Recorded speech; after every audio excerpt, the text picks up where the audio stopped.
সুপ্রিয় দর্শক, আসসালামু আলাইকুম। সবাই কেমন আছেন? আশা করছি যে যেখানে আছেন ভালো আছেন, সুস্থ আছেন। আজকের পর্বে তৈরি করে দেখাবো মাত্র 10 মিনিটে তৈরি করে নেওয়া যায় এরকম মুচমুচে ও রসালো পারফেক্ট জিলাপি রেসিপি। চলছে লকডাউনে, আর এই লকডাউনে কিন্তু ইচ্ছে থাকা সত্ত্বেও বাইরে বের হওয়ার কোনো উপায় নেই। তাই যারা জিলাপি খেতে পছন্দ করেন তারা কিন্তু খুব কম সময়ে কম উপকরণে এরকম পারফেক্ট জিলাপিটা ঘরেই তৈরি করে নিতে পারবেন। তৈরি করা খুবই সহজ। তো চলুন শুরু করি। প্রথমে আমি চিনি শিরাটা তৈরি করে নেব। সেজন্য আমি এখানে 2 কাপের মতো চিনি নিয়েছি, আর এতে পানি দিয়ে দিচ্ছি 1 কাপ। তো আমি মোটামুটি একটা ঘন শিরাই তৈরি করব। তো অপেক্ষা করছি চিনিটা গলে যাওয়ার জন্য। তো চিনিটা গলে গেছে। আমি দিয়ে দিচ্ছি এতে খুব সামান্য পরিমাণ জর্দার রং, এতে করে জিলাপির রংটা দেখতে সুন্দর হবে। এটা পুরোপুরি অপশনাল, দিতেই হবে এমন কোনো কথা নেই। তো আমি একটু দেখা সৌন্দর্যের জন্য এই জর্দার রংটা দিয়েছি, এতে করে জিলাপিটা দেখতে ভালো লাগবে। আর এই জিলাপির শিরাটা কিন্তু একতার বা 2 তারের প্রয়োজন নেই, জাস্ট একটু হালকা আঠালো হলেই হবে। এটা একতার বা 2 তারের কোনো দরকার নেই, তাহলে কিন্তু আবার জিলাপিগুলো শক্ত হয়ে যাবে। তো আমি একটু আঠালো টাইপের শিরা করে নিব।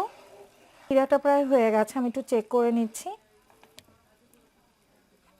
তো এরকম হাতে একটু ডলে ডলে দেখবেন যে একটু আঠালো মনে হচ্ছে কিনা। জাস্ট আঠালো চিপচিপে হলেই হবে, 1 তার বা 2 তারের কোনো প্রয়োজন নেই। আপনারা হাতে ধরলে হয়তো বুঝতে পারবেন যেটা একটু আঠালো ভাব হয়েছে। তো এই পর্যায়ে আমি শিরাটাকে চুলা থেকে নামিয়ে নিচ্ছি। এবার আমি জিলাপির ব্যাটারটা তৈরি করে নিব। সেজন্য আমি এখানে 1 কাপ পরিমাণ বেসন নিয়েছি, চালের গুঁড়ো নিয়েছি 1 কাপ। আপনারা যতটুকু বেসন নেবেন ঠিক ততটুকুই কিন্তু চালের গুঁড়া নিতে হবে, অর্থাৎ যে অনুপাতে চালের গুঁড়া নেবেন সেই অনুপাতেই বেসনটা নিতে হবে। তো আমি এই সব কিছু একটু চেলে নিব যাতে এতে কোনো দানা না থাকে। আর এতে আমি নিয়ে নিচ্ছি 1 চা চামচ পরিমাণ বেকিং পাউডার। তো এগুলোকে আমি একটু ভালো করে চেলে নিচ্ছি যাতে কোনো দানা না থাকে। তো আমার চেলে নেওয়া হয়ে গেছে, আর দেখতে পাচ্ছেন বেশ অবশিষ্ট কিছু অংশ বেরিয়েছে দানা দানা, এগুলো আমি ফেলে দিব। তো চেলে নিলে একটু ভালো হয়, যদি কোনো দানা থেকে যায় সেটা বেরিয়ে যাবে। তো এবার আমি এতে দিয়ে দিচ্ছি 1 চিমটি পরিমাণ লবণ। এটা দিলেও হয় না দিলেও হয়, আপনারা চাইলে দিতেও পারেন নাও দিতে পারেন। এবার অল্প অল্প পরিমাণে পানি অ্যাড করে আমি একটা ব্যাটার তৈরি করে নিব, আর ব্যাটারটা বেশ ঘন হবে। তো একবারে বেশি পানি দিবেন না, অল্প অল্প করে পানি দিয়ে ব্যাটারটা তৈরি করে নিতে হবে।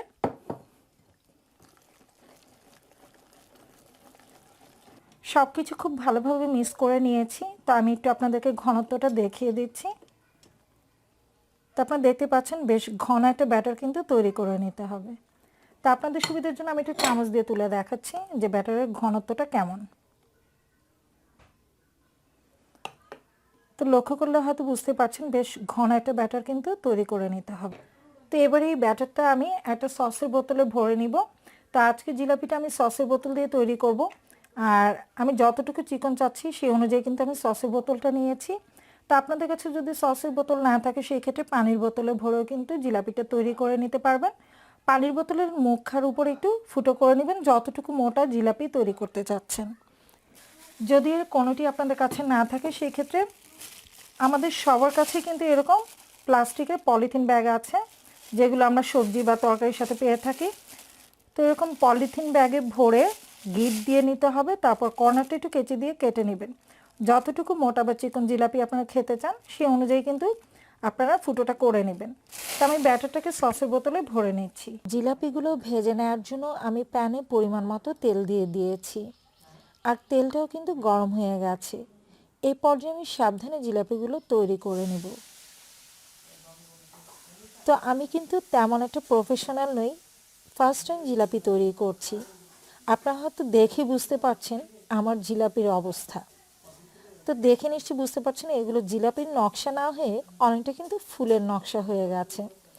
তো প্রথম ব্যাচে সবারই কিন্তু একটু একটু খারাপ হবে, দ্বিতীয় ব্যাচটা কিন্তু পারফেক্টলি হয়ে যাবে।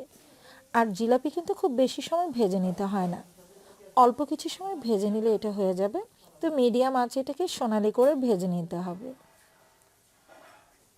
আমি উল্টে পাল্টে জিলাপিগুলোকে ভেজে নিয়েছি। এবার এগুলোকে তেল থেকে তুলে নিচ্ছি। তেল ঝরিয়ে নেওয়া হয়ে গেলে পূর্বে থেকে তৈরি করে রাখা সুগার সিরাপে এগুলোকে 30 থেকে 40 সেকেন্ডের জন্য ডিপ করে রাখতে হবে, যতক্ষণ না পরবর্তী ব্যাচ ভেজে নেওয়া হচ্ছে। তো এগুলো আমি ডিপ করে নিয়েছি। এবারে সুগার সিরাপ থেকে এক্সট্রা যে সুগার সিরাপ রয়েছে সেটা ঝরিয়ে নিচ্ছি। এভাবে উপরে ঝুলিয়ে রেখে এক্সট্রা সুগার সিরাপটা ঝরিয়ে নিতে হবে। তো একইভাবে আমি বাকি জিলাপিগুলো তৈরি করে নেব। আমি সবগুলো জিলাপি ভেজে নিয়েছি। দেখতেই পাচ্ছেন যে কতগুলো জিলাপি হয়েছে, আর জিলাপিগুলো কিন্তু খুব সুন্দর এবং মুচমুচেও হয়েছে। তা আমি আপনাদেরকে একটি জিলাপি ভেঙে দেখাচ্ছি যেটা কতটা মুচমুচে হয়েছে। শব্দ শুনে নিশ্চয়ই বুঝতে পারছেন যে কতটা মুচমুচে ও ক্রিস্পি হয়েছে। আশা করছি আমার আজকের রেসিপি আপনাদের ভালো লেগেছে। যদি ভালো লেগে থাকে তাহলে লাইক, কমেন্ট এবং শেয়ার করবেন। আজকের মতো এখানেই বিদায় নিচ্ছি। সবাই ভালো থাকবেন, সুস্থ থাকবেন।